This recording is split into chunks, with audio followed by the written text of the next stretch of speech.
तुम्हारी ये खामोश आंखें इतना कुछ कह जाती हैं कि मुझे तुम्हारे बोलकर कुछ भी कहने की जरूरत ही नहीं पड़ती और मुझे वो सब कुछ समझ में आ जाता है। तुम तो मन में भी सोचोगे और मन से कुछ कहोगे भी नहीं, अपने मुख से कुछ भी नहीं कहोगे, मुझे तब भी समझ में आ जाएगा। मुझे सब कुछ सुनाई दे जाता है, वो भी सुनाई देता है जो तुम कहकर मुझसे बोलते हो और वो भी सुनाई देता है जो तुम मुझसे कहकर नहीं बोल पाते हो, अपने मन में रख लेते हो। इसलिए तुम तो बस अपने मन में सोचा करो, सिर्फ अपने मन से कहो, बोलने की भी जरूरत नहीं है। और उसके बाद देखो मैं कैसे पूरा करूंगा, कैसे पूरा करता हूं।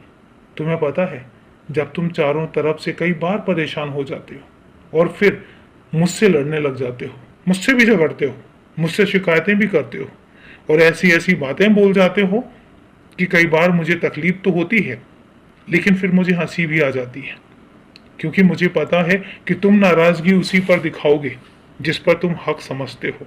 और तुम इतना हक समझते हो कि मुझसे लड़ भी सकते हो, मुझसे शिकायतें भी कर सकते हो और मुझसे झगड़ा भी कर सकते हो।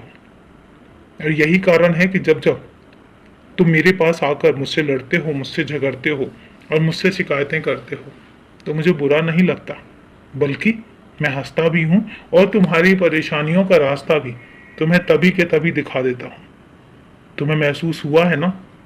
मुझे पता है कि जो ये तुम्हारा गुस्सा होता है वो थोड़े पल के लिए होता है, फिर जब तुम्हें महसूस होता है कि तुम्हारा बाबा तुम्हारे साथ कितना कुछ अच्छा करता है, तो फिर तुम मेरे पास आके माफी भी मांगते हो और कहते भी हो कि बाबा गुस्से में निकल गया। तुम्हें क्या लगता है मुझे पता नहीं चलता? मैं सब कुछ जानता हूँ, मैं सब कुछ समझता हूँ, तुम्हारी परेशानी भी, तुम्हारी तकलीफ भी।